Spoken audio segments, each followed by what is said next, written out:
talking about this here. So eventually, you know, our kids will probably find a very common knowledge that, well, no, gender's not sex. Nah, Sex me and my isn't daughter gender. got to fight. She come on, Daddy, I'm non-binary. Shut up. I'm gonna fight you. Look, you speaking that into existence right now. I'm gonna fight you. That's how it goes. Nah, she got a little boyfriend. That don't mean she's not gonna be a man. Here's what I will tell you though. It's not what you're attracted to is different than how you identify. It's just different. Yeah, me and my baby gonna have to fight. Straight up. She gotta shoot the fade. That's what you wanna do.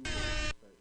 Where I sympathize is that I never wanted to be the stupid pink Power Ranger. I wanted to be the red one. I wanted to be Jason, and I couldn't be Jason. What? Which is gender discrimination. No, I couldn't be Jason. Couldn't get G.I. Joes. I had to have these stupid little Barbies. I didn't like Barbies. You know, that's gender boxes. Yeah, that's been going on for decades. I guess Yeah, that's my. and now it's it's we must come to a stop, sir. My argument would So just be like that.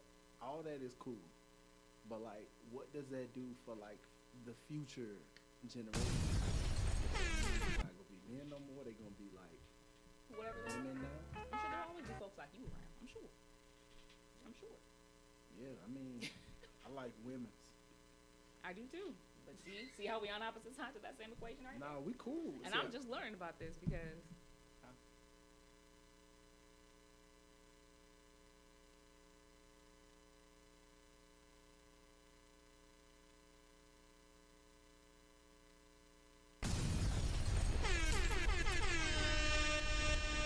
IBNX Radio.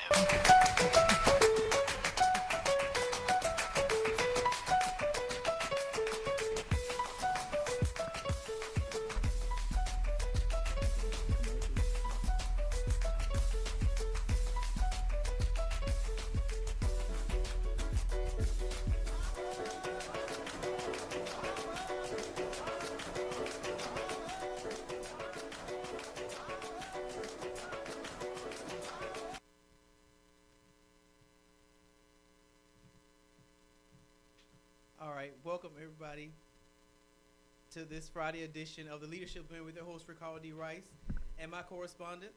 double R. Shemaine and Small Cherie. All right, so a little delayed today, but that's okay. Sometimes it happens. In any event, we're going to jump right into it. So, Simone, what do we have on the rundown? Okay, so I think we should cover a little bit about Kavanaugh, the Kavanaugh hearing, which I believe is very quickly coming to a close. But we've been getting into this for the last couple of weeks, and we haven't got to hear from I'm sick of it. I know. It's been very emotional. And listen, for the record, I have been working in politics for a very long time, but I've very rarely been this upset about anything. So it's a big issue. So I say we should cover that a little bit, talk a little bit more about sexual assault, especially about Cosby, since we have a little bit more information there, and then a little bit about 2020 and politics in general, and then I think we'll be in a good spot. But so what's going on with Kavanaugh, just to start out with, the FBI investigation wrapped on Wednesday. So with that investigation, if you remember, Democrats were really calling for there to be another probe, which basically means that they needed to interview everyone who'd been identified during the hearings. So the report came back on Wednesday. This morning's vote was kind of considered the preliminary vote, and Kavanaugh did get confirmed by a slight majority of 51 to 49. That's a very slim margin. Like, that was as slim as Clarence Thomas, which is the slimmest it's ever been. So there's going to be one more vote. They think it's going to happen probably tomorrow. Could happen later on tonight. And that's kind of considered like the sealing final confirmation vote. There was one Democrat, though, and one Republican that did vote opposite their party. So Lisa Murkowski out of Alaska, she's a Republican who's usually on the opposite side of Trump on most issues. She did vote no on Kavanaugh's advancement. And then Joe Manchin III, who's out of West Virginia, is a Democrat who voted yes. Anyway, the FBI investigation did not basically corroborate any evidence that Dr. Ford presented. So there was no new findings that came out of it.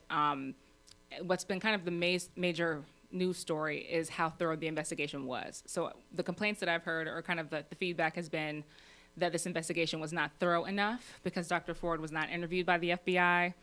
There's also like a list of other people who went to school with Brett Kavanaugh who said that, you know, they have information that they wanted to give to the FBI. So the investigation is over, but the response has kind of been that it wasn't very thorough. They kind of feel like more could have been found, and there's still people who are very, very upset about this. Comedian Amy Schumer was arrested this past week for protesting in the Capitol. Protesting for no reason. I'm not gonna say for no I was reason. like, what did she protest? I think there have been more arrests due to protests than any other administration. There has to be. I got to look up a study on that. But a lot of arrests, and a lot of celebrity arrests too. So that's where it stands now. It looks like he'll probably be confirmed, as far as I can tell. Brett Kavanaugh did write an article for the Wall Street Journal, who published it, apologizing, basically for his temperament and his attitude on going crazy in the well, courtroom.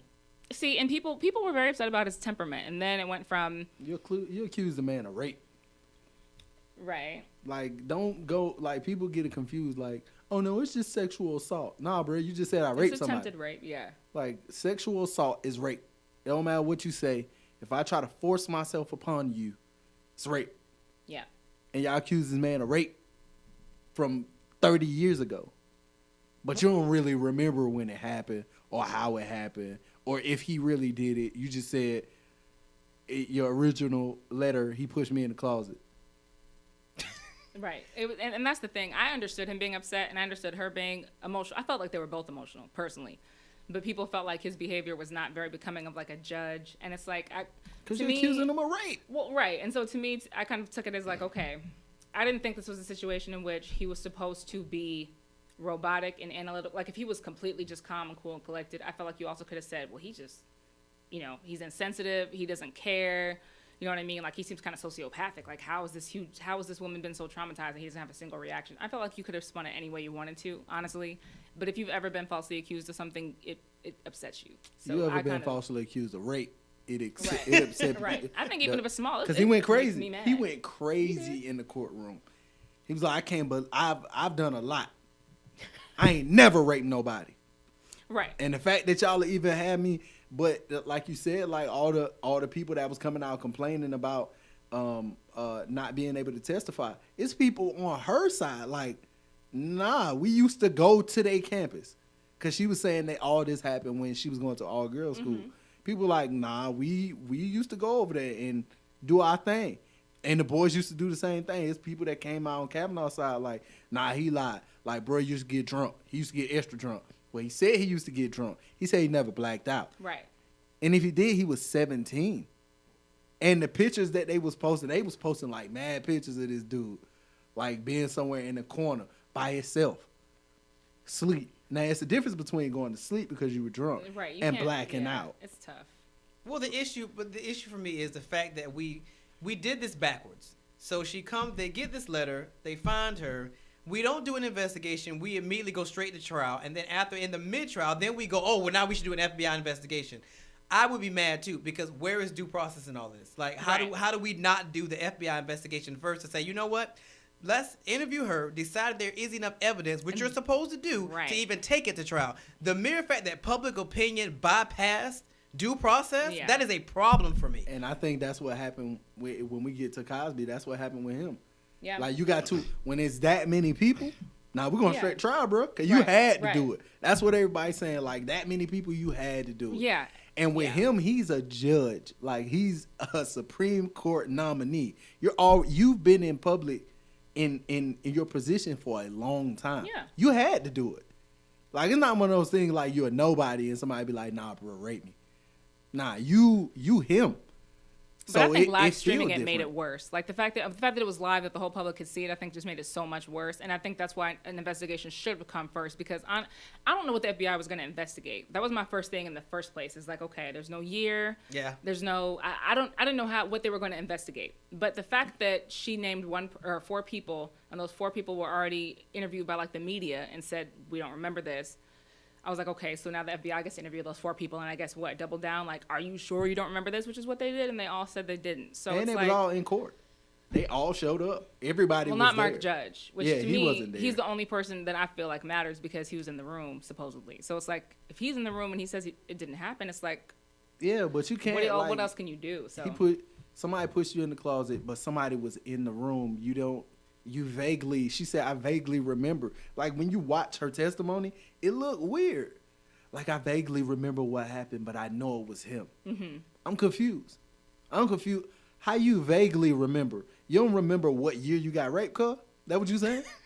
You saying that somebody took, like, your innocence, and you don't remember when that happened? Shemaine, how'd you feel about his temperament? Like, I want to know what you had to say. Because to me, I thought it was justified, but a lot of people didn't like it. I guess my biggest issue is like, what makes you believe him and not her? That's like my biggest thing. I don't understand. I think she was very convincing, and we're talking about him blacking out and him claiming that he never blacked out, but what makes you believe that? What makes you not believe her? And she went through this traumatic experience, so I think it's kind of not okay. You can expect it that she doesn't remember certain details. That's what I think. I mean, my thing is, it'd be different if we were talking about tort law, where it can be gray. We're talking about getting into criminal law. So when you start talking about the specifics of how you try an individual, you have to go off facts, and you have to go off. It can't just be all emotional, which I feel like this is where we're sitting. We're sitting in. Who do you believe? On both sides too, honestly. Like it's very emotional on both. And like I'm torn in that I don't not believe her. Like I watched the testimony. I thought she did have a credible testimony in the sense that she didn't seem odd to me. She seemed very fragile, like I said before, but it just came down to what could be proved, unfortunately. And to me, it's just the fact that she named someone who was there and that person said they didn't remember it. That to me was very tough. And then I do have problems with her not remembering the year. That's always stuck out to me because I understand a little bit about trauma from near-death experiences, et cetera, from assault. I understand that there's certain things that escape you for sure, but the year to me is a pretty big hole for there to be a year there. Like that was a big hole to me. And then I also had a hard time about the fact that she came out with this in a letter to a politician because I don't quite get that. And I published an article about this that Mel Liberty picked up because I kind of feel like if you report something that's happened to you and it's really traumatized you, why would it take his nomination for you to do it? Like, why wouldn't you go to the police, or why wouldn't you report it to like an actual authority figure rather than a politician? I just don't think that's a good look. And I think it literally, unfortunately, does politicize rape. Yeah. Like it makes it a political event. The Democrats have this jewel that they held on to for 2 months because it's politics. So it's like you're taking something very serious and you're putting it in the circus. You know what? We're going to put this to rest. All right. So I'm going to talk to Dr. Sonia, who's also on the station, and because I think she deals with this kind of stuff. So I'm going to talk to Dr. Sonia. We're going to see on Monday if we can get Dr. Sonia, because her show is right before mine. It's a great show, the Dr. Sutherland show. It comes on right before mine on Mondays. I'm going to see if she can stick around for a good hour to do our show, and I want to get into how do we decide if somebody's been traumatized and how do women deal with that? Because I feel like that's what we're missing. If we're going to sit in our emotions, then we need to be able to say, trauma victims, they typically do this. Because right now we're just going off what we think. We're not psychologists. We're not psychologists. We don't know. Because I study, though. I study. Oh, please. I mean, to answer your question, that would be awesome. But even to answer your question, like, it's not that I don't believe her. I just think that both of them lying. I believe, like I said, and I said the same thing with Cosby, like, you smashed, bro. What about the guys that came out and said that they did it? You don't want to tell your wife. Guys? They had two. And you don't want to tell your friends. Because, granted, he met his wife, like, not long after. They've been together, like, a long time. Yeah. So what if you met your wife, but this... It's just one of them things. It's a, and nobody. I'm talking about none of her friends corroborated her story. None of them. And there was a woman that she kept in touch with for decades. Like they were friends, and she even said, I don't know what she's talking about. Yeah. So, and you went to an all-girls school. So if he went to an all-boys school, you went to an all-girls school. You think that you would have been the only one? And ain't nobody else come out and was like, nah, bruh did that to me too. Nobody. Like, this ain't like with Cosby, where it's just mad women coming out. Like, out of nowhere. There were 2 other women who came out with allegations the day before. Them. And then when, like they said with the FBI investigation, like, these people got to go too deep in your life. Mm-hmm. Like, it's not like when the folks show up at your house and we got to flip your couch. Mm-hmm. Nah, we got to flip your couch, cut the couch open, pull out all the cushioning. We got to go on the wall, pull out all the installation. I don't think that they really want to do that because then you find out. Yeah, it's a little not true. She had the strongest, as holy as the holes you're finding with Dr. Ford. She was had the best strongest at all case. Because the other ones, like, they had even less detail and even less people to cooperate. Like, when it came to Ramirez, who they did investigate, and they ultimately investigated Swetnick because people were just so upset about it. That's when it turned into drinking, because all she really had was people who attested that this man drank. Like, he drank. And so then it turned into, oh, if he was doing that much drinking, like I said, Rep. Maxine Waters was basically saying, well, we need to consider if this person needs treatment. That's a lot of drink. So then it turned into something. Yeah, it turned into totally something different. You talking about something from 30 years ago. Like, I used to chug for real when 30 years ago. He was 17. And what David was talking about, like, there were 2 men who came out who did say, well, no, I was there. I actually assaulted. There was 2 people who tried to take credit for assaulting her. It. Like, and that's why you can't make it this political. Like, an investigation needs to be an investigation. It should not be people should not be talking to the Washington Post and the New York Times and the New York Post and like, writing pieces. It just gets ugly. Like Kavanaugh, like, be quiet, and you get more bro. false information than real information, I think. Be quiet, bro. We got you. So really quick, the Cut published an article I thought would be good to go over. So it's about a year in sexual assault allegations, basically ever since Harvey Weinstein was exposed. And some of the celebrities, like a lot of the celebrities who've been accused of assault or whose cases have been made worse by this. So R. Kelly, who Kitty Jones talked to the Rolling Stone about for emotional and physical abuse. Ben Affleck, who was accused of groping someone on TRL in the 2000s. Jeremy Piven from Entourage, which is a great show, was accused of groping. Former President H.W. Bush was accused of squeezing somebody's butt in the back of a picture. Sylvester Stallone, Andy Dick, DJ David Mueller, Matt Lauer, Aziz Ansari, like the list goes on and on and on and on. So I do think it's a great thing that people are talking about assault and that people are reporting things, because most people don't report assault, especially when it comes to rape. It's significantly underreported. But what I don't like is that it's becoming a women's issue and that it's turning into feminists versus men, or especially Republican men, because men get assaulted too all the time and young boys get assaulted all the time. And hopefully, if the doctor can come, we can just talk to her about how it's not a gender issue. Because I think when you make it identity politics, that's when it's really hard to kind of have like a serious conversation about it. It just comes down to what women should be doing. Like, women shouldn't be going over men's house at night, et cetera, et cetera, et cetera. Yeah, all right, so we're going to take a break, and when we come back, we'll get into that. And I need to make a statement about Bill Cosby. So stick around, the Leadership Blend with the host, Ricardo D. Rice. Is a national non-profit dedicated to donating shoes, socks, and emergency clothing to students grades K through 12. BFF was started in honor of a young man named Kalen, who was tragically taken from his family at the age of 17 due to a car accident. His memory lives on through the foundation. We are seeking corporate and community partnerships to fund and support other families in crisis. If you or your community relations team are ready to partner with us and help inspire others, please contact Tony at weblendwewin@gmail.com.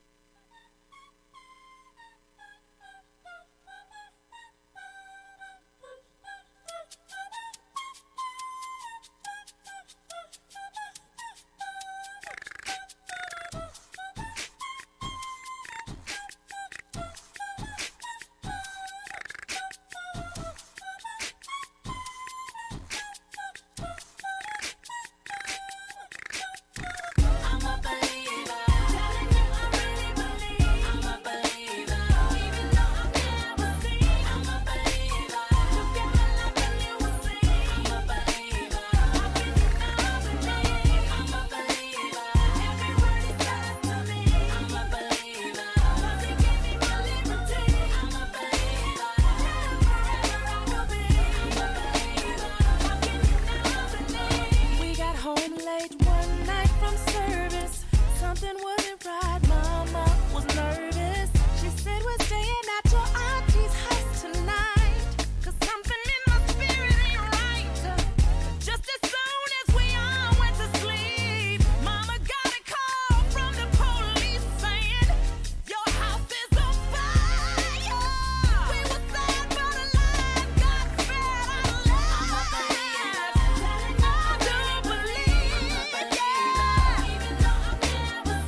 everybody. It's Ricardo D. Rice from the Leadership Blend, and you're listening to the Morning Coffee Swig on IBNX Radio.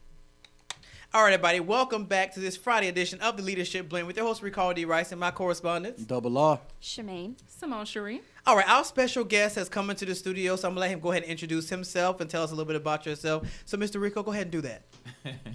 Hi, I'm fashion designer and businessman Reco Chapple. I was going to say, can you give them a ahead. That's cute. I wasn't expecting that. All right, so we're going to get into him at 1 o'clock. We're going to finish our current events. All right, so everybody knows, and Rico can attest to this because me and him are in the same generation. So everybody knows how I feel about Bill Cosby. I get it, you know, so blah, blah, blah, blah. I'm not going to get into all that. But a friend of mine did remind me that the reason African Americans have not stood behind Bill Cosby is because a couple of years ago he went on this rant, and we did the research, and Simone, read that for me. Okay, so we're talking about the pound cake speech. This was in 2004. It was during an NAACP awards ceremony in D.C. Basically, the pound cake speech is summarized by Bill Cosby telling African Americans that they need to take more responsibility for their own selves and just do a little bit better. So some quotes that I have here. First piece, Cosby's talked about black people really not having a leg to stand on when it comes to discrimination, segregation, governmental institutions, unemployment, racial achievement gaps. He said that the culture of poverty is to blame. He gave a quote chastising single mothers, especially multiple children. He said, quote, women who have had 5 or 6 different kids from 8 to 10 different husbands or whatever are pretty soon going to need DNA cards so they can tell who they're making love to, end quote. He was also very critical of black Christians for being basically enabled, in his words, to create positive social change for the urban population. He did give a lot of credit to black Muslims or the Nation of Islam about being able to stop crime because the police cannot. He said, quote, I'm asking you Christians, what's wrong with you? You can't hit the streets. You can't clean it out yourselves. He also said that black naming conventions are causing problems. He says, we're not Africans. Those people are not Africans. We don't know a damn thing about Africa for the most part. And our names, including Shaniqua, Shaligwa, Muhammad, and all that crap, are the names of future inmates, essentially. So I think that was the speech where he lost a lot of the public's love. Where was he lying at? Now, what was it? Wait, what was the year on that? This is 2004. 2004. All right, Yeah. so you fast forward, 14 years later? Yeah. Black people don't forget what you said. Clearly. This is the thing. Except for OJ. For us. They'll do it for white people, though. Oh, well, yeah. I believe it. The argument with this thing, and we was talking about it before we got on air, and the thing about all those comments is that you have to be able to make a statement to refute a lot of it. Like the thing that I remember seeing this on TV. I remember watching it. I used to be a fan of like things that I used to be a part of the 100 Black Men and used to do things for volunteer for the NAACP. So I used to think like, dang, like these folks used to do a lot. I'm an avid historian, do the research. So I'm like, yeah, they mean something. And then you do real research and you're like, yo, I ain't never seen them in my neighborhood. Ever. Okay. I'm talking about ever. I ain't never seen anybody from the NAACP in my neighborhood ever. I remember like dudes getting killed in Miami like on a regular by the police, and you think that would be the group that you could reach out to, and then they say you see like the Muslims in your hood. Well, I'm talking about dumb hot suits 3-piece with the bow tie. They not trying to sell you nothing that day. They coming through knocking on the door trying to do community activism. I've never seen people from black churches do that. Since I've been in Atlanta, it's a black church on almost every corner. There is. I don't see them walking around in the hood doing that. You only see them doing Thanksgiving because they trying to give out some turkeys because they can write it off. They trying to give out a couple gifts during Christmas, and you see them doing back to school. Well, look, my church does, so shout out to New Beginnings of Atlanta. But also, let's think about the timing of when this was. Now, we're talking about 2004, so that's before the slide off of the state of the church that we're seeing now, where there just are no supplemental things happening. So no more after-school programs. You know, churches aren't taking that level of responsibility like they were doing in 2004. So let's remember the timing. 2004. I can't name a church except for the church that I was going to that was really out there in them streets. Well, in 2004, I can say that churches were a lot more active than they are now. They were scared. They were. Back home, them folks were scared. How institution of higher learning did anybody go to HBCU? Who went to HBCU? I did for short time. You're Sure. Okay. Okay. Well, I did. I played basketball for a little bit, but Oh yeah, Keith. Okay, Keith. so- All day, don't y'all better not say So nothing bad about the HBCUs. I graduated from Tennessee State University, where our motto is to work, think, and serve. And I think what a lot of black people have done for years is point the finger and give a reason. If the NAACP don't do anything but have an award show every year, so what? If the 100 Black Men of Atlanta, it's up to us to have our own schools, to patronize our own people, and this to take a lot of what's going on in the world away today. It'll if change we it. can afford, because they always say money is the root of all evil. No, it's the lack of money. So we As y'all can tell, Keith is Look. in the booth today, so that's why you're Right. hearing all this extra stuff. Keith is in the booth today, so shouts out to Keith.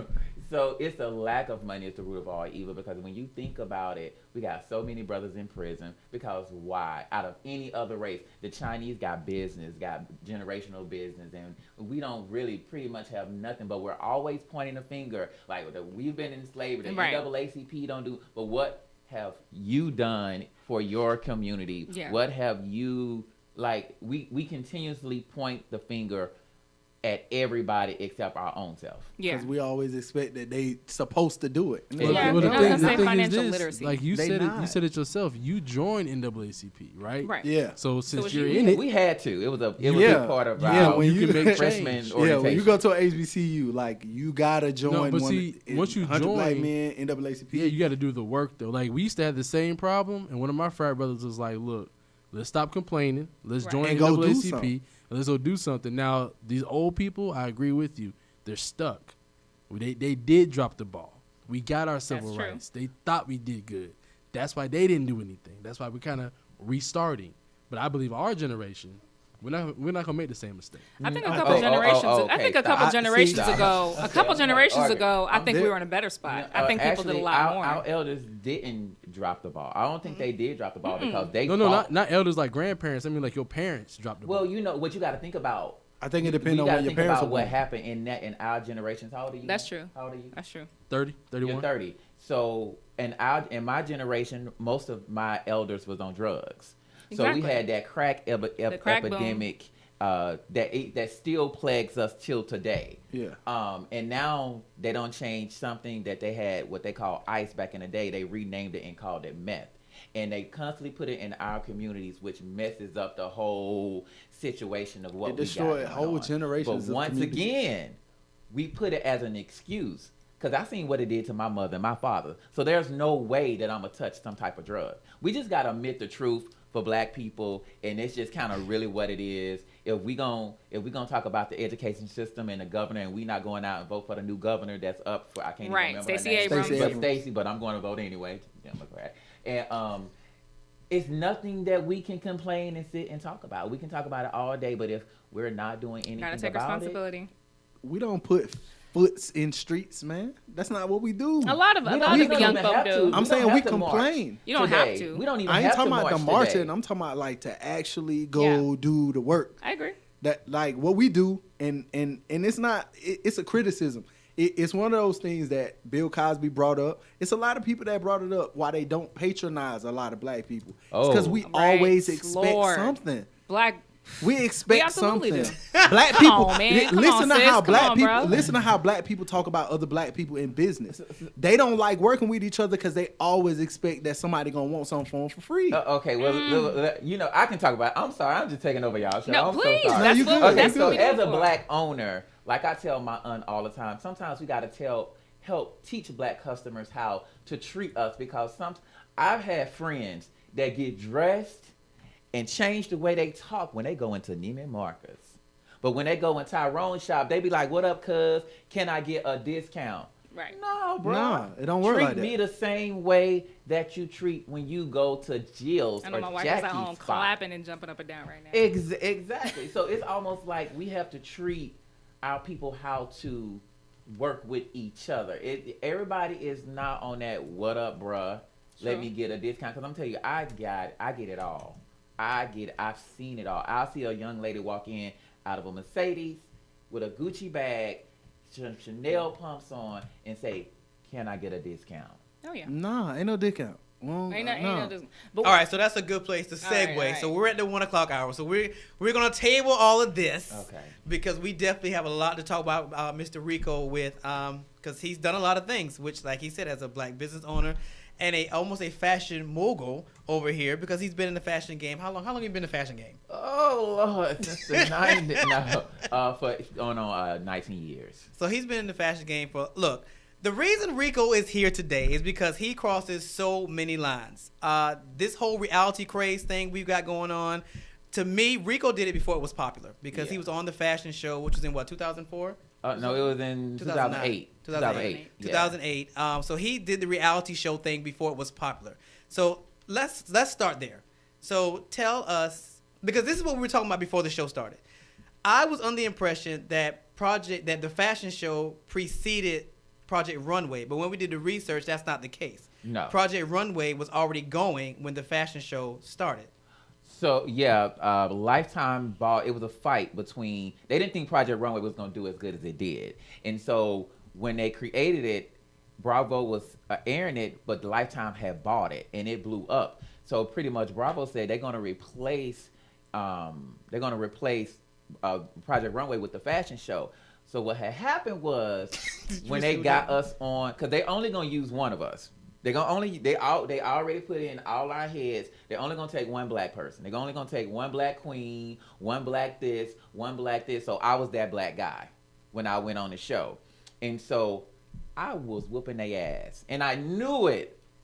We can. Oh, I'm sorry. Daytime language. Daytime language. I was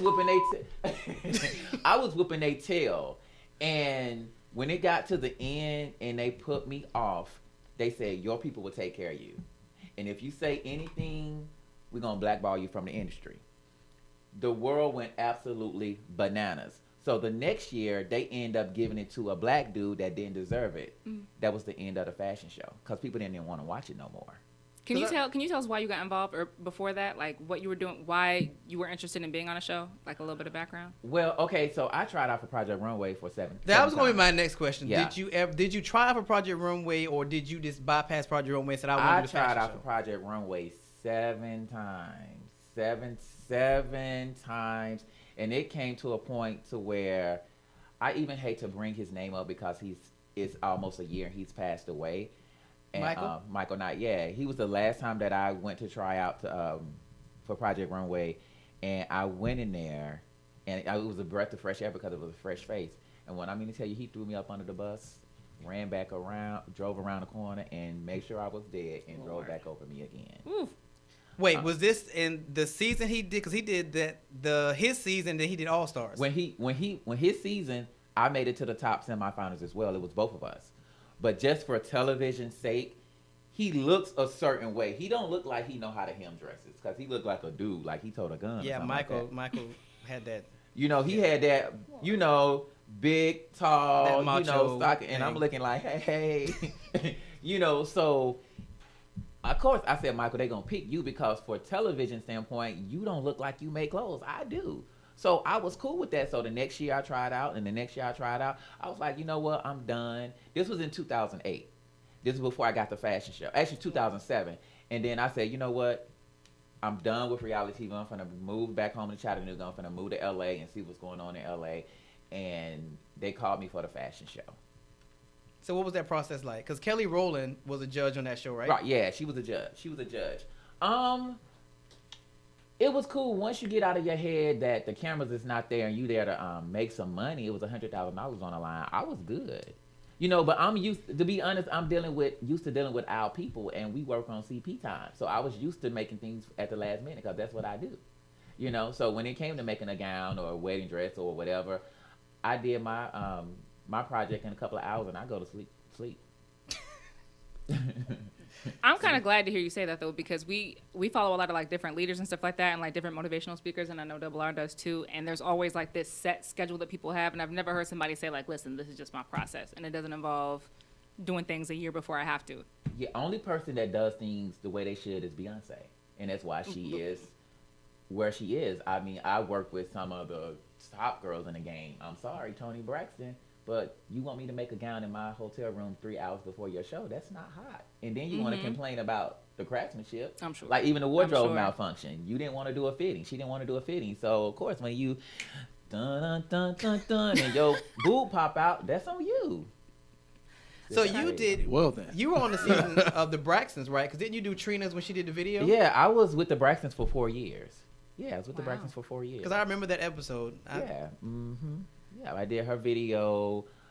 That was one of the best times of my career. Oh, really? Yeah, it was. Working with the Braxtons are great. Everything what you see on TV is that times 10. Wow. Is that times 10. It's been going on for a long time.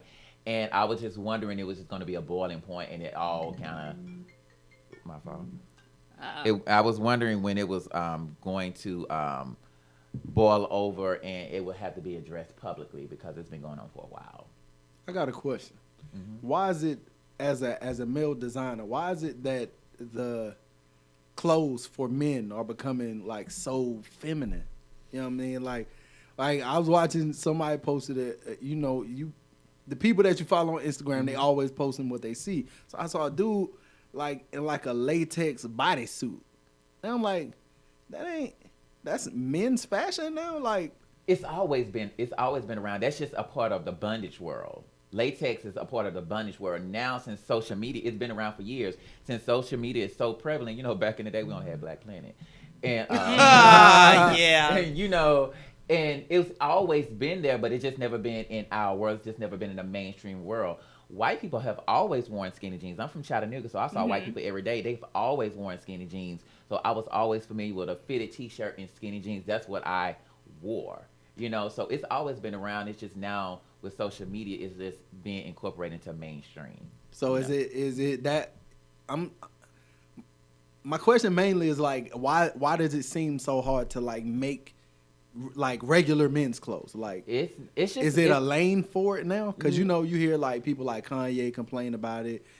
Damon John was talking about getting back in the fashion game, but he said he didn't want to conform to what fashion is now for men. I think right now the gays, we're winning, and a lot of people are capitalizing off of it. And it's just from reality television to fashion to RuPaul's Drag Race to Janet Mock to Amaya Scott. We're kind of winning right now. We're ahead of the race. So a lot of people don't realize that I'm just going to say gay black men because that's what I just heard. I'm just saying. For gay black men, we just have a lot of a lot of us don't have kids. We have more money to spend. Even if we work at McDonald's, we don't have to feed 5 or 6 kids. So, we good.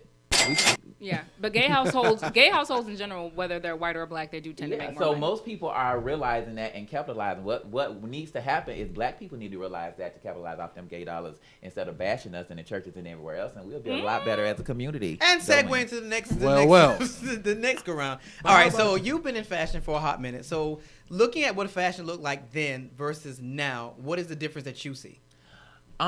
Everything is very okay. So when I first started, I was into the pageant world and everything. It was a lot of glitz and glamours, rhinestones, and everybody used to be like, "Oh, I don't want to look like a drag queen, and I don't want to this, that I don't want rhinestones."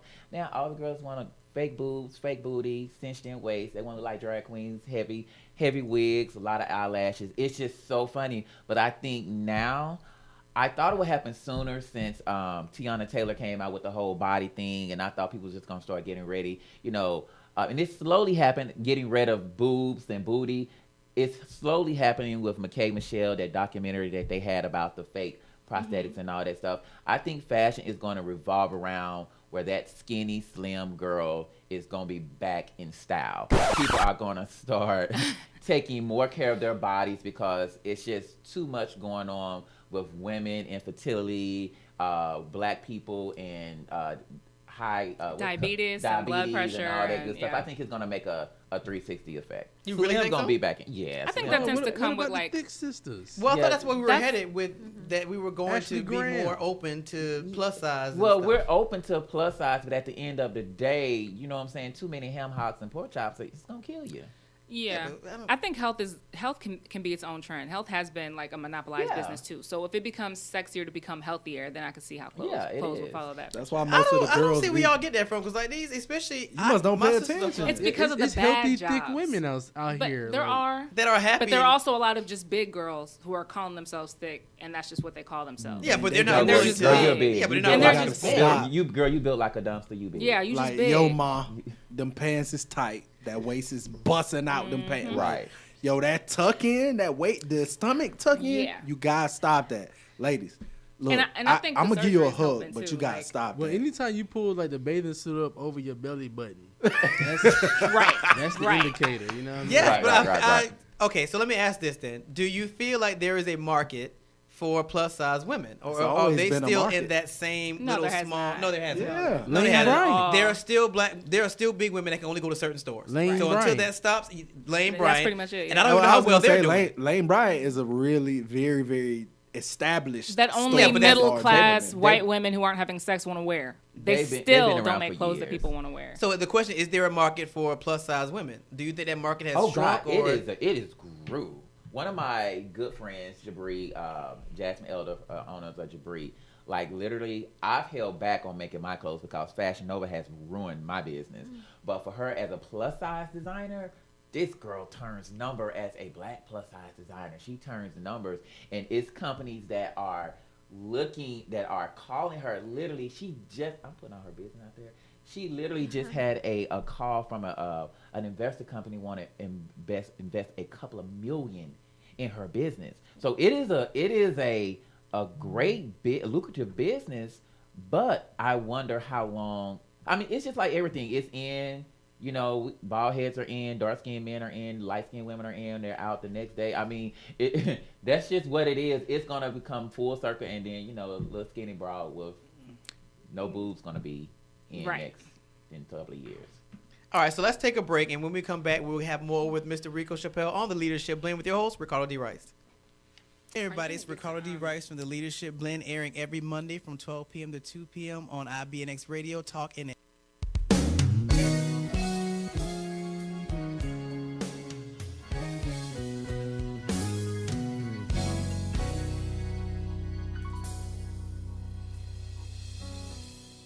Never knew my life could be this way.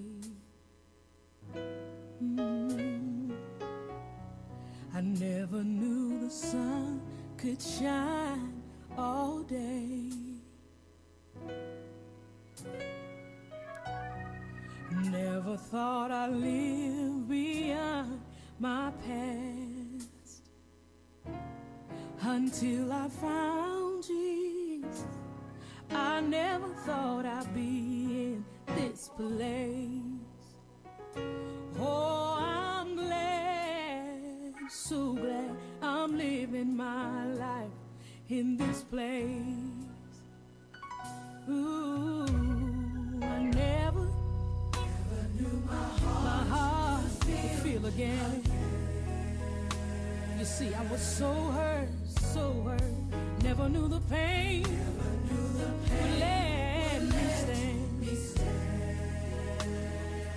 Never thought the tears would go away, Lord. Never thought my tears would go away.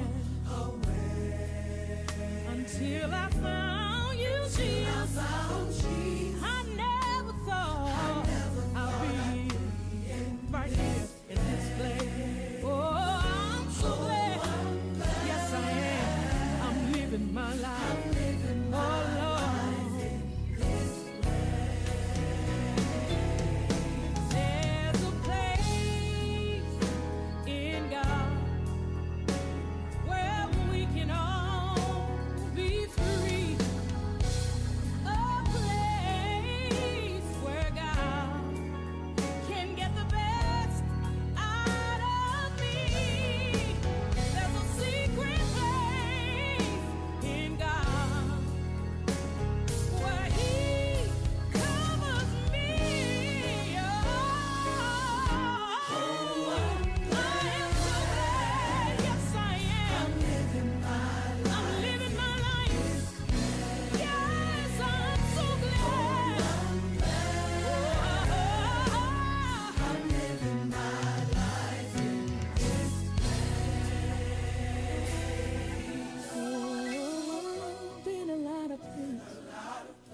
Seen a lot of faith, but I've never been in this place.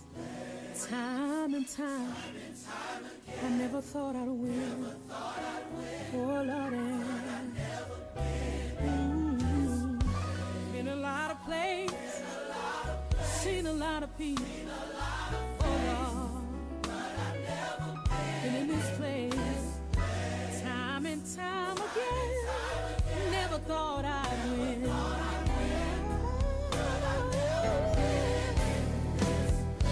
I've been around the world, seen a lot of people, but I never thought I'd be here.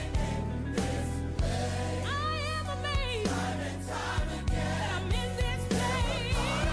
I never thought I would be here. In the arms of Jesus, it's a good place to be, y'all. Yes, it is. Time and time again, I never thought I would win. I'm happy to be in this place. To God be the glory for all He has done. I'm so glad to be in this place. My joy is right here. Yes, it is. My peace is right here. Oh, I'm living the best of my life in this place. Yes, I am. It's a good place to be in, y'all. I am so glad. I'm living a blessed life, y'all, in this place. Yes, I want the world to know. Yes, I'm glad I'm living my life in this place.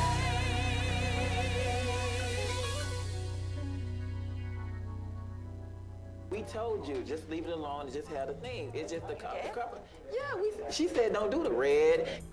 Reco really started ganging up on me right after the show. I have no idea where it's coming from because it's just completely not articulated and it's just loud. So when you look at everybody's piece, when you put that ruffle at the bottom, that don't go with any piece of the collection, period.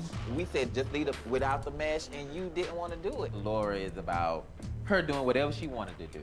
You still had to compromise to make sure the collection is cohesive. I took it as if she thought she was just better than all of us. That shit don't match. Wait, at what point did anybody tell me not to Okay, match well, on the back we're of the not gonna dress? worry about it No, then, really. since we didn't. Bright red, I wish.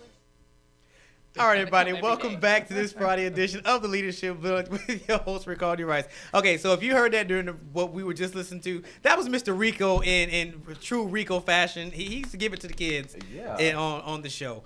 All right, so life after reality, life after the fashion show. Let's start there. So what was life like after the fashion show? Because you got to top 3.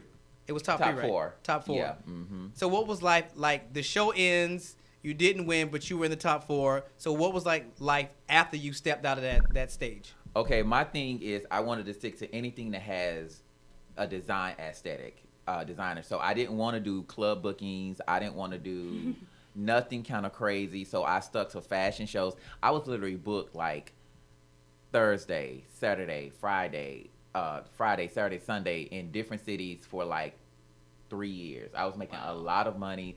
I had a store in Chattanooga. I moved out of Chattanooga, moved from Chattanooga, moved back to Atlanta, opened my store in Atlanta. I literally made, I want to say it's a lot. A I lot. want the government to come. Oh, yeah, please. Yeah, if you ain't found, look, I if you made ain't a found lot. taxes on that, I made a lot. I made. I know before I decided to take a break, the past 2 years I was pulling $555,000 in sales.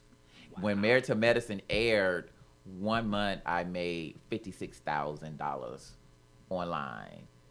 But during all that time, baby, I was spending that money as soon as it came in. I had 10 employees. I had 2 stores, a warehouse. I had to do, you had to wine and dine and fly here and there and blah, blah, blah. I just made a lot of mistakes that I don't regret, but I learned because, my mom and dad was, on drugs. So I wasn't used to the money, but now I'm making it all again. And guess what? Guess how many employees I got? One. That's me. Amen. All the money is going in my bank account. Instead of having a big old truck, I got a Toyota Corolla. But I got money in the bank, and I'm finna get ready to buy a building. Smart You money. know, so it's just a totally different. I'm self-made, so I can make it over again. Well, I guess the question becomes, how do people end up in that state? Like, we see this all the time, reality stars, they get off the air, they get off their platform, all these doors open up, and it seems like we keep hearing the same story. I make it, I spend it. Like, Well, how do you get there? Well, I'm going to be honest. I know it's going to come back and hit me in the face. Look, then that's on you. But most reality stars don't have no talent. That's true. When you got to really think That's about true. it. So, and you know, and I can say this because I know her. Like Shea Bucky Johnson, for example. She has to go back to that same reality bull.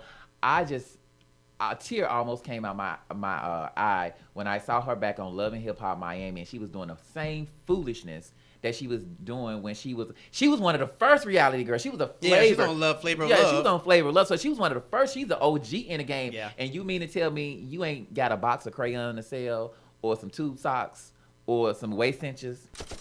So let's not go into the same game. That's why when Candy came to us, me, Marlo, Funky Dineva, Julian Lark, Ken Lawrence, to do a show right along with Marlo, I didn't want to sign that contract. What kind of a spinoff show? Or you smart? No, it was a show that was going to be on WeTV, and I was in LA when they contacted me, and I was like, I really don't want to do that type of reality style television anymore because it can have a negative image on your business. So I was like, my dad was like, they like you, they love you, you good on TV, so you might as well just go ahead and give it a shot. So after I was reading the terms and conditions, the Stitch called me Slice TV called me out of, or Forte Entertainment called me from Canada, wanted me to do Stitch. And the process of doing the show on WeTV literally lasted a year and a half. The process for Canada lasted 2.5 months. Next thing you know, I had my flight. It was 3 days. You win all this money. I took it. And so when you sign these contracts, that network kind of have you by the balls for a couple of years. And so pretty much I made for one episode of Stitch what they wanted to pay me for the whole season for WeTV, and I just wasn't having it. Really? And as a designer, I'm gonna be honest, I can make 10 grand in a week if I put my mind to it and send some stuff to Tony or send some stuff to Malaysia or whatever, and be like, tweet this and we gonna get the ball rolling on sales. And I just didn't want to do it. So did you learn all this having gone through it? And like you said, that was like in 2008, so it's been quite a while. Or is there something you think would have served you? Like maybe if you had a lawyer, if you had a manager, like... Oh, I got all that. I mean, the very, very beginning, do you think that's what people need? Like, would that make a difference before they end up in that situation? 9 times out of 10, you see a lot of people on Instagram, a lot of designers flossed, and half of them broke. So luckily, my best friend, she's an attorney. My cousin's best friend is my manager, and he used to be the road manager for Destiny's Child when they had besides the fair and all them. And they always took care of me and made sure I read over contracts, and they was like, this is not a good deal. If it's a deal, you can't get this, make sure you try to get this. Because at the end of the day, the networks are going to worry about the networks, because it's a whole list of people that want to get on. Sure, yeah. That want to get on television. So if you ain't going to sign it, some other fool will. Gotcha. So tell us about Stitch. Like, what was it? Was it like the fashion show? Was it something completely different? Did you do the whole show in Canada, or was it something they did here and aired it? How did it work? So I did the show in Canada. Stitch is like Project Runway mixed with the show Chopped. Oh. So you do one episode. What is Chopped? Chopped is like... Is it food? Well, okay. Exactly. When you learn it, when I tell you about Stitch, you'll know about Chopped. Okay. And so pretty much you they infuse the two. They put 4 designers in a room and say, you have so many hours to make this particular garment, and here's your ingredients. We had a hardware store. We had to do something out of denim, and we had to do something to create a fiery look on the runway, which was an evening gown. And I won the first and the last challenge. In the last challenge, I had to do an evening gown that had to correspond to fire. And so instead of being literal, I did a gown out of this crushed velvet to make it look like ash, and I honored it into the Me Too movement. So y'all had this whole little story, and it ate them judges up. Give me my check. Give me my check so I can go home and get this tooth fixed over here. So it was just four contestants? Yeah, it was 4 contestants, but it's 4 contestants each episode. So I won an episode. It only took us 3 days to shoot one episode. I came up there, talked my trash. And like Canadian television is different. They used to have to tell me like, Rico, calm down. Let's just do a little bit more positive inspiration. And we can't say those words on TV. Because I'm like, because it's almost the adrenaline. You gone. And watching those shows stresses me all the way oh, out. baby. Like, it's too tight of a timeline. It's a camera right here in your face. Right. It's a camera right there in your face. And then it's they asking you questions. You trying to thread a needle. Yeah. And you shaking and you sweating and you... It's a lot. It's a lot. How many contestants were on the fashion show? The fashion show, I think it was 14 of us, and then they eliminate. The only person that you probably remember from there is Andrew Christian.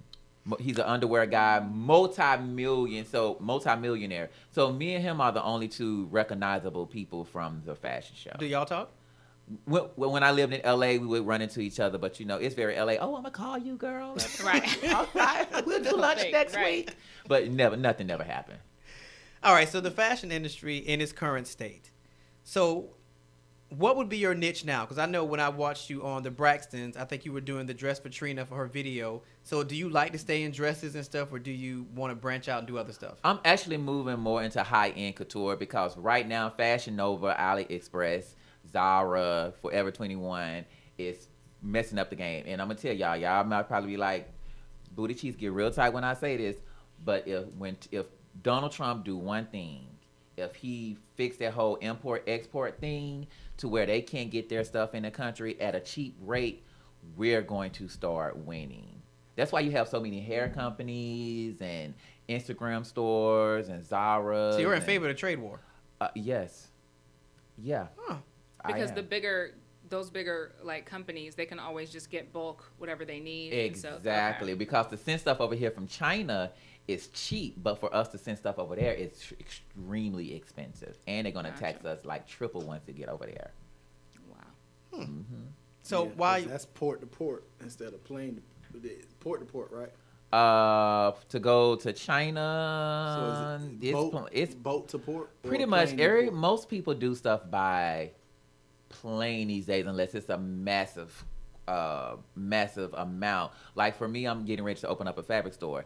It's literally, I'm literally coming out cheaper, spending like $1,000 at a time instead of spending $5,000 at one point, because I had to get a shipping container shipped over here, which when it get here, you're gonna have to deal with a whole nother situation with expenses.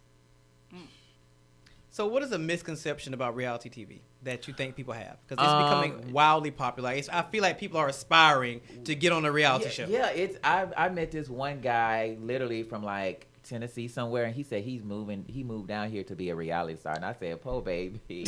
I mean that's half of them jokers broke. What it looks like. Like half of them are broke. Like literally. That's why I kind of just moonwalked out the game, because no one wants to pay. Even when we was dealing with WeTV, they didn't want to pay. I'm like, you have Marlo. She walk around daily with $6,000 worth of clothes on. So you mean to tell you don't want to give that lady first class tickets? Like for me, it's not safe for me to be in certain environments when I'm on television, because you get mobbed by people. So you mean you can't even up me up to business class? My Sky Miles gonna put me to first class. So you can't give me like Sky Lounge, and so I can be, or either do that or give me a bodyguard. Like, but people don't understand that. So it's the money is not in it, because people are so thirsty to be on television. Now, granted, you can take and switch it around like some people, but when you really don't got no talent and your only key is to be messy and to be nasty on television, prime example, Jocelyn Hernandez. You know, nasty and messy on television. Nobody. I'm being stingy with my cootie cat. Do you got that on? Did you buy that on iTunes? No. I wasn't gonna put any money into that. Exactly. Yeah, but the appearances alone. I mean, you opted out of it, but the appearances in clubs and stuff like that for like Jocelyn will keep her afloat for a while, right? But when you get 60, and 70 years old, No. Yeah, but I mean, she's not thinking about that. Ain't too nobody big, out but- here booking Well, Jocelyn. But that's Just saying. But they are because I've had a couple of bookings with her as doing a fashion segment. But at the end of the day, I can be 102, put clothes on a runway, and collect a $2,000 check and pay all my bills from my retirement home and everything. Versus she can't be at 102 talking about I'm stingy with my cootie cat. No, nobody wants to hear that. Yeah. Nobody wants to hear that. So people are just living in the moment, and they're not thinking about 50 years from now. They're not thinking about their kids. And like Beyonce said, her great grandkids gonna be on the 4 list. That's what I'm trying to do. What about celebrities that have their own lines? Because I feel like every time someone either has an album out or they've been in a movie or maybe 2 movies, it seems like everyone just is a designer at the same time. Is there a difference, like even in quality or like in talent or in skill, or are most celebrities designers kind of like in name only? Like it's just to license their name out. I think only person that has really have been really successful is Sean John. That's Okay. like the main one. Everybody else is like, what happened to Tamar Line? Wonk wonk gone. Right. Who else is left? Like, What about Kanye with the Yeezy line? it's mainly his shoes. You don't know nobody that got on the Yeezy sweatshirt. It's his shoes. Yeah, because them It's tennis sweatshirts shoes. cost more than they cost almost as much as the shoe. Right. And Shoe and 300, and hoodie the shoes 300. is pretty much licensed out by Adidas or something. Yeah. So it's really like it's just a slap your name. But I will tell you, in fashion, in order for people like me to make it, your name must be licensed out. That's how Calvin Klein, Michael Kors, all those people make their money by licensing their name out. Hey. So I feel like building your brand is really important, and obviously you're sharing like a lot of wisdom with us right now, but how would you suggest that people figure out how to brand themselves? Like, when did you realize what path you wanted to take? That's like 10 questions in one. As far as a brand perspective wise, it's okay if your brand change. You can grow up. Like, I'm a firm believer in the Bible. It says when you become a man, you put away childish things. So at 40, I just decided I don't want to do cop wheels on reality television and go up against the girls, and I want to be looked at as something else. So therefore, I just decided to switch my brand up, do a more polished look and just a more grown up look, and that's pretty much it. How old were you when you were on the fashion show? I was 29, 30. A good little minute. It was 30. Yeah, 30, around 30. You know, but for black folks, that's 19. Right. Yeah, because you Very definitely true. didn't. I didn't believe you when you said you was 40. I didn't know you were that old either. I didn't know 41. you were that Yeah. old. Wow. I'm old. I Yeah, got I'm almost gray hair in my 39. taco meat. I just want to know how Lord. somebody comes to that. Like, how do you come to like, okay, well, I'm going to be a designer, or maybe like an interior designer. Like, I really want to focus on curtains and couches, and like, do you need to be formally trained? Do you think it's something that people can always teach themselves? Does that make a difference? Okay, it just depends on who you are. If your name is Becky Lou and your parents are rich, you can always hire people. But for me, Reco Antonio Chapelle, that mama didn't see me graduate high school nor college, and daddy was working his own business, supporting his habit, and gave me $35 going off to school. I had to do the best thing that I possibly could. And only thing that I knew at that specific time in Chattanooga, Tennessee at 18 years old, going off to college with $435 in my pocket, is to go to school, get out of my hometown, because I saw like it was just nothing that I was like, it's nothing here. I wouldn't even fill out a college application in my hometown. I said, oh no, we're not even gonna waste my money, and we're gonna go somewhere. So when I applied to schools, I didn't have a lot of money because I worked jobs, but I didn't have a lot of money. I applied for FAMU, I applied to Alabama A&M, Tennessee State University, and Lane College. That was it. My first 2 schools that I really wanted to go to was FAMU and Alabama A&M. Once that out-of-state tuition hit and they ain't get and no money, I was like, that's out of the question. So my first school was Tennessee State, and then after that it was Lane College. The only people who gave me a full scholarship was Lane College. So when I got to Lane College, I majored in mathematics because I was like, I'm going to change the world and I'm going to be a teacher. So when I got there, I was like, teachers don't make no money At all. So I said, excuse me, professor, what make the most money around here? And they said, engineer, mathematics. Oh, great. So I changed my major to architecture engineering, got a full scholarship to Tennessee State University, transferred. Once I got to TSU, baby, I seen all these beautiful black people doing their thing. Because Lane College is a small Christian school. And I was like, what? I found out I like dudes on the slide. And so I met this designer. He gave me a sewing machine, and I started playing around. I found out they had a fashion program. And granted, I was on Dean's list as an architecture engineering major, but I just didn't love it. And I found my passion in fashion. I hate to sound rhymey. And so I changed my major. I didn't tell my parents. And it was in interiors and textiles, and that's how I got started. So you didn't have a love for fashion before you got to college? No, but I am fourth generation as far as on that sewing machine. Oh, really? Yeah, I'm fourth. But I found that out like when I did the fashion show. They was interviewing my aunt, and she was like, my mom, her mom.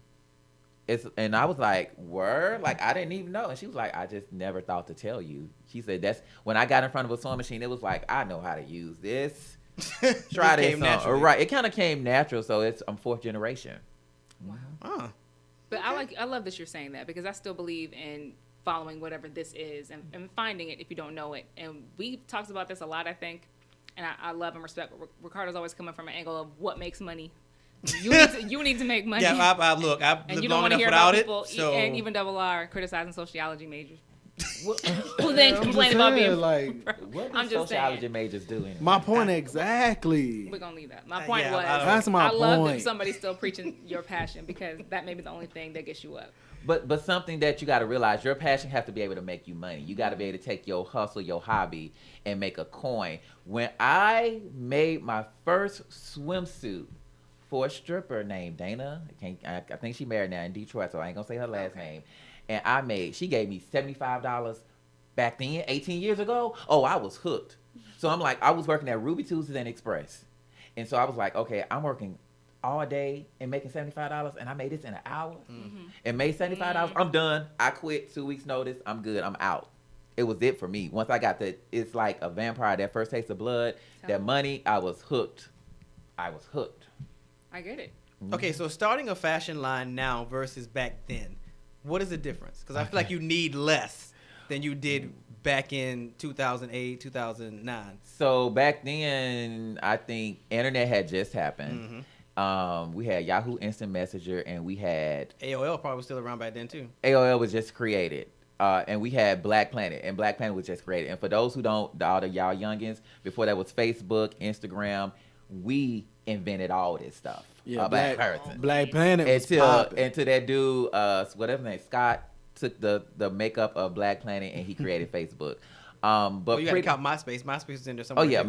MySpace. So pretty much Black what I Planet did was for us. So Black Planet. So I told you I went to a HBCU, Tennessee State University. So my network pool was, I did dresses for Miss Lincoln, Miss Alabama A&M, Wilma Force. So I was in that whole realm because I was a Mr. TSU. My best friend was Miss TSU. So I did that. It was just by word of mouth, doing good work and word of mouth. Nowadays, all you need is a sewing machine, a good backdrop, Facetune, and an iPhone, and you can really make your... Facetune. He said Facetune too. Facetune, because you know they... Hold on, what's Facetune? Oh, Facetune is where they FaceTime? edit their face, and everything is just so perfect what it and sounds so like. half the Kim Kardashian and the Black To China. my filters. Yeah, filters. Pretty much, yeah. Filters.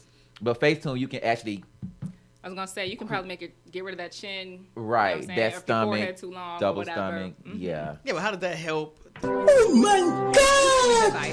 It is, you know. Yeah, it makes your product look good. You can do a lot on Facetune. But I'm not mad at these kids because it's a guy in Miami, Shane Justin, Dare to Be Vintage. That man is banking. I don't know how long he's gonna last, but he's banking. He's killing the game. But it's pretty much he put it out there, hashtag, and the kids go running. Well, I guess, but you keep saying that, so I guess that's the next question is the burnout faster now than it was back then because so many people have access to it and because so many people can just do it? Yeah. Is the burnout faster? Yeah, I hit I would say, prime of my career in my 30s. These kids are now hitting it at 20 and 21 and don't know what to do with $5. I know this one designer have the most arrogant attitude, but he don't have a bank account. Don't have a car, and strung out on coke. I ain't say his name. But how many followers does he have on Instagram?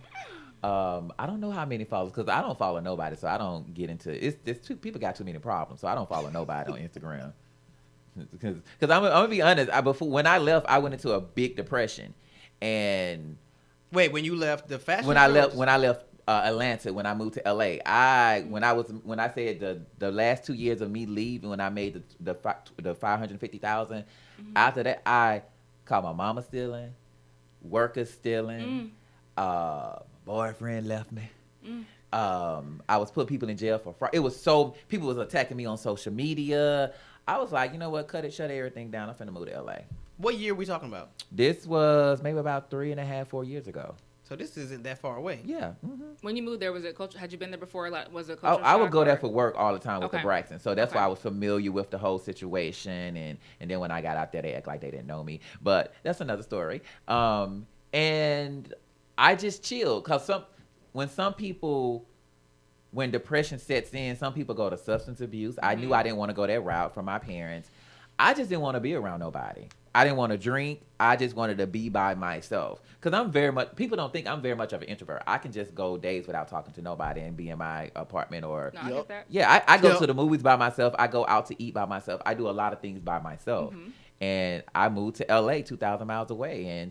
But I kept getting called for work in Atlanta. And I remember before I moved back, I got a call to audition for Queer Eye for the Straight Guy for the Fab Five.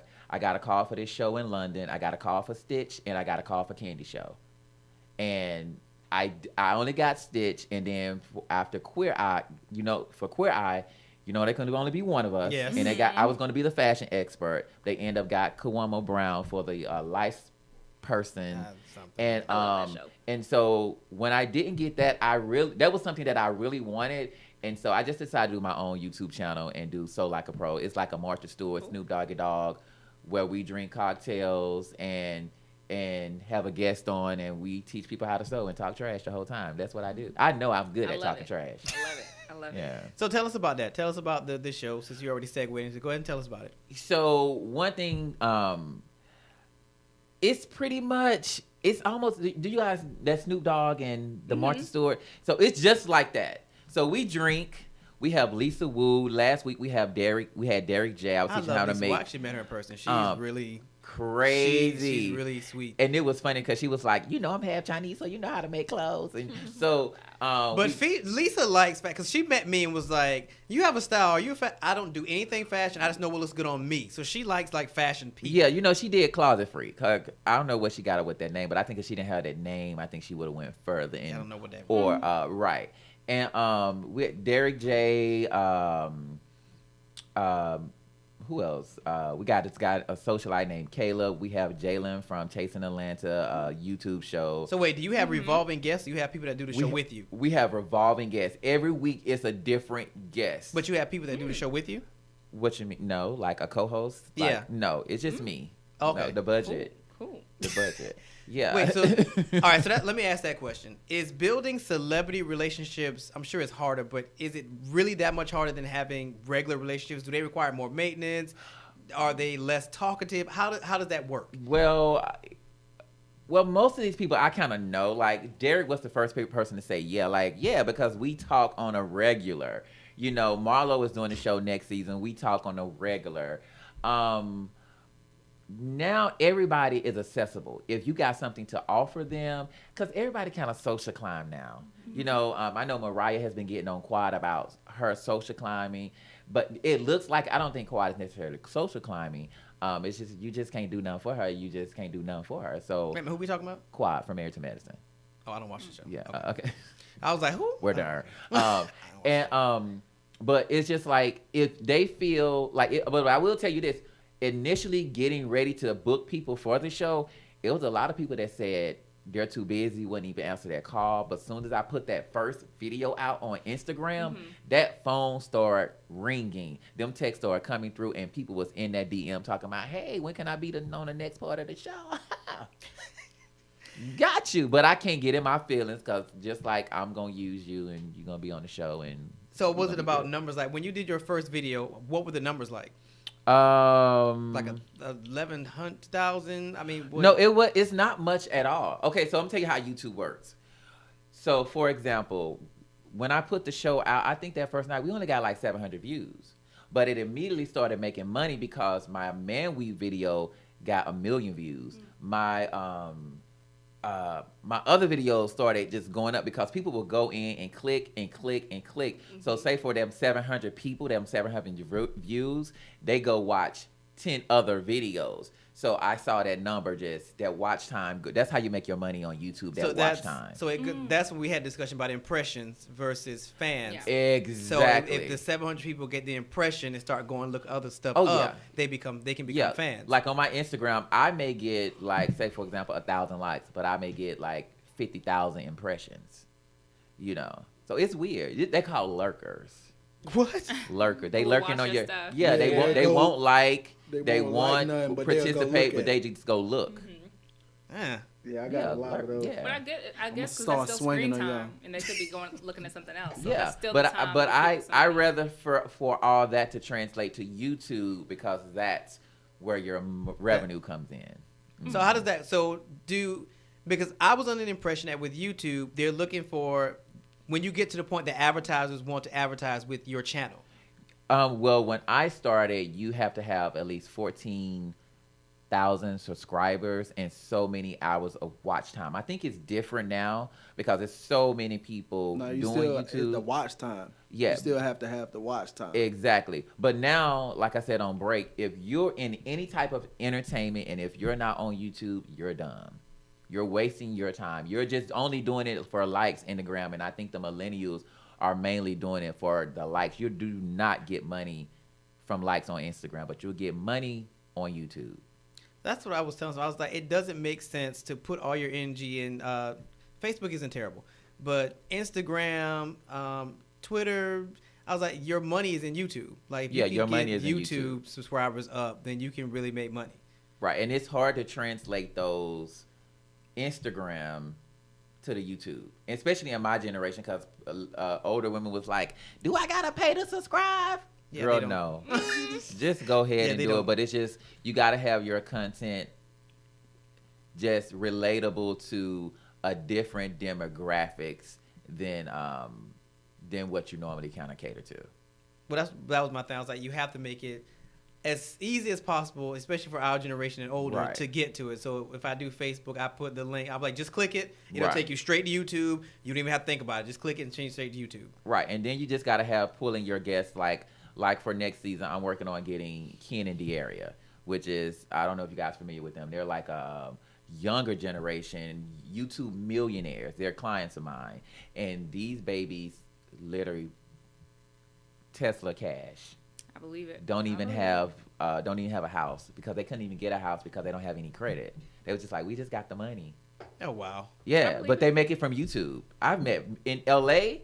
That's what I learned from being out in LA. You meet YouTube millionaires all day, every day in LA, and that's all what they do is sit around and create content. There's kids who want to do YouTube. My goddaughter's like 5 years old. She says, "Mommy, I really need a YouTube. I need to be a YouTuber. That's what I want to do." But if her mama ain't doing nothing about it, you sneak her cell phone. What? Tell her to call me. I just link her cell phone. I'll link her to my bank account. I said I'm gonna link up with you, man. Because the way that it's being monetized now is totally different. Yeah. Like being on YouTube, like it used to be, like you said, like subscriber, and then I think you had to have 14 to 15,000 subscribers and like 500 hours of watch time. Now the watch time is different, and you don't need as many subscribers because I see people that got like 95 subscribers, but they got like 200 hours of watch. Like that's like my Man Weave video that catapult my channel to a whole new level. It's like I have almost 3 million views, but I only have 23,000 subscribers. And when I went to the YouTube facility in LA, they was like, that's good, but it's weird that you don't have more subscribers. You just have a lot of people watching your channel. And it's funny, on my channel versus my Instagram, on my demographic, it's more men that watch my YouTube channel and more women that be on my Instagram. But that's where the platform makes money anyway, I would think. It's just how long you can keep people there. Because that's why Facebook is always changing stuff and trying to, like, make sure, well, you don't have to go to an event right now. You can register for an event right here. You can pay for an event right here. Like, Yeah. you want people to stay on the platform, which is why when YouTube popped out that chat feature, like, oh, do you want to add this person as a friend or do you want to chat with this person on YouTube? And I was like, no. But they want you to stay on Right, the platform. more just that. Oh, Gotcha. this sends you money. Hey, Rico, real quick, could you go back to that, talk about the YouTube studios out there in L.A.? Because I think they're talking about bringing one to the East Coast, but they only have one in They already LA. have one in East Coast. They have one in New York. Okay, can you talk about that? So pretty much, it was crazy on how that whole thing worked. They contacted me to come to the YouTube space, and I was like, "How did y'all know that I was in LA? That was freaky. That was for one. That was real crazy." Wow. And he was just like, "We want to invite you to the YouTube space. We assess your channel. We think you'll be a great YouTuber. We want you to come out and take some classes." So I went and took some classes at YouTube.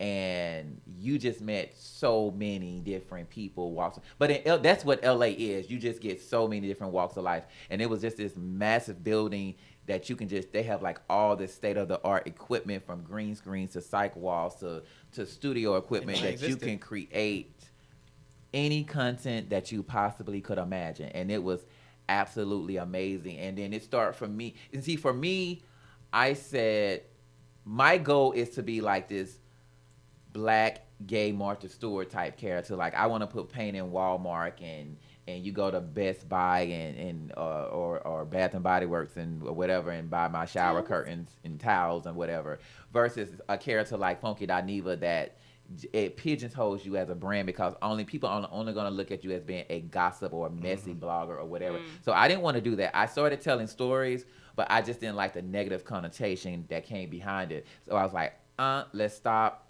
Let's do something juicy like my show, So Like a Pro. And like my next show that I'm working on is I'm doing DIYs. And then I got a documentary coming out about my dad, about Black men accepting their gay sons. So I'm pretty much, by next year, my goal is to have that check at like $5,000 a month on YouTube. Right. Well, minimum wage is not $15 an hour yet, and y'all won't let it go. See? But there's money to be made out But it's here. money. If you got a car, it's Uber. Yeah. You got an extra There's room money in to your be house. made. It's Airbnb. It ain't no excuse. Yeah, to Yes. not be able to To make not money. be able to make money, like, and you don't have to sell your body, The Cuddle Club. right? Yo, ain't Just- nobody I'm not cuddling out here in these dealing with streets, you bro. in this cuddle Saying. club. What is happening People right now? pay to cuddle. I'm just saying. People you can pay make to money cuddle. out here if you want to You know make what? money. Since you done brought it up really quickly, since you keep bringing it up, go ahead and tell everybody what that is. So Cuddle Please Cuddle do. Club and Liaisons is based out in Oregon, and now I know there's many of these, but there's 3 locations in Oregon where, as the name implies, it's a cuddle club. So there's about 3 people who own the original one out in Oregon, Cuddle Club Liaison. Basically, you pay for a session to cuddle. People who want to cuddle, people who have no one to cuddle with, they pay per session, or you can get a membership for a month and cuddle. And you can have your own rules.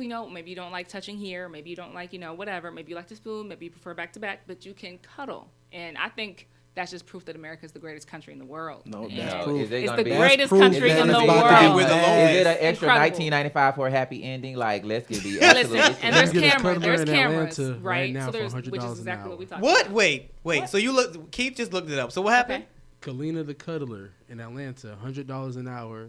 Sunday, she's only off on Saturdays and Mondays. Wow. See, Where did you find that? I just Googled I know it. they're everywhere now. Oh, They wow. have Oh, to. good Lord. Yo, I'm about to be a cuddler for the check, but Wow. straight up, I'm not paying nobody to hug me. Like, no, I'm straight.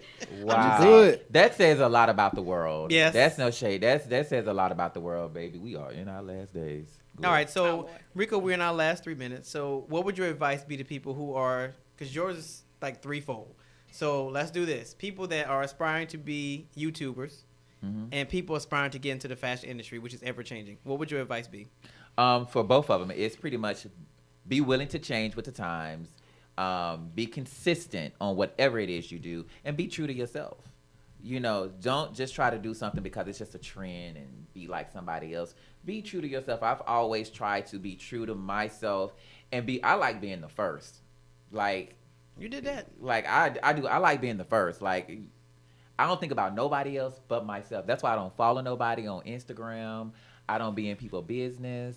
I don't care. I care about making my coins. And at 41, I just geared up. You know, I want a beautiful house. I want beautiful kids. I want a beautiful family. And my mindset is totally different.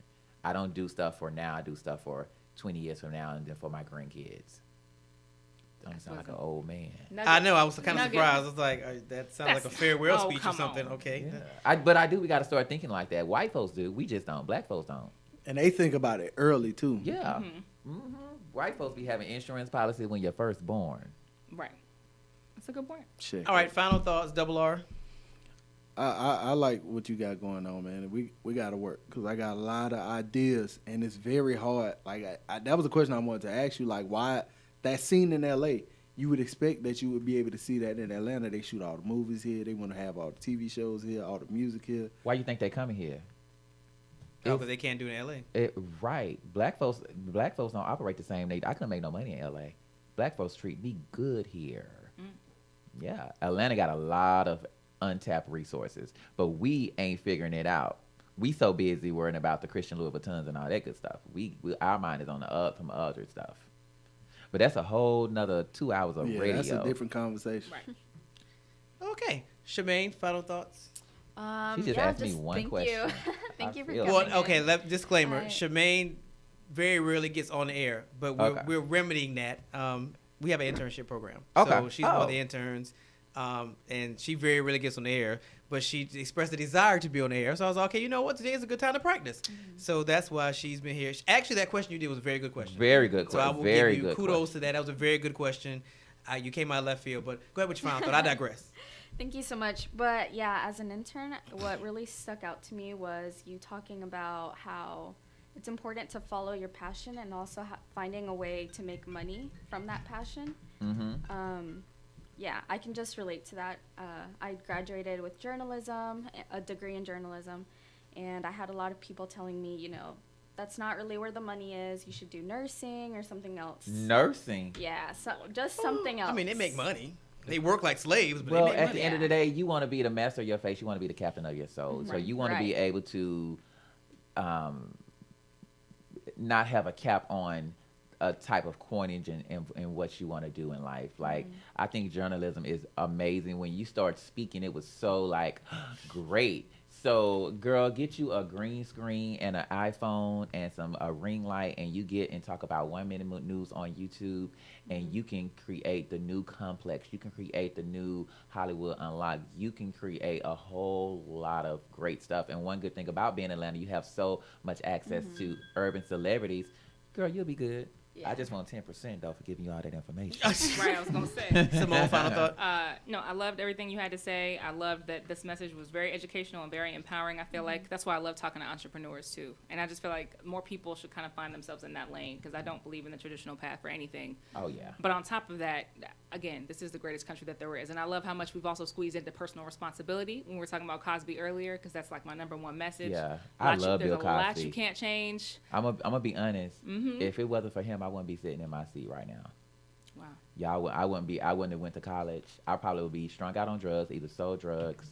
I wanted to go to Spelman. To Hillman. It's a different world, man. I wanted to. I didn't even know Hillman wasn't real until I know. I just found out a couple of years Hillman wasn't real. I was trying to figure out where Hillman at. Before high school, I didn't know. I was in the hood, so if it wasn't for him, I wouldn't be sitting here right now. So it's just almost like Bill Cosby to me is almost like you have a father that you know he hit your mom, but you love him anyway.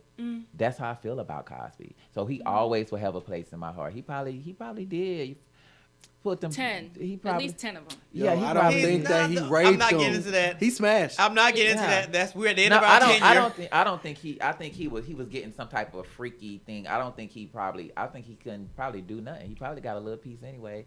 And we're done with it. So we want to thank everybody for tuning in on today's show with Mr. Reco Chapple. Kudos to you. Thank you for stopping in the studios.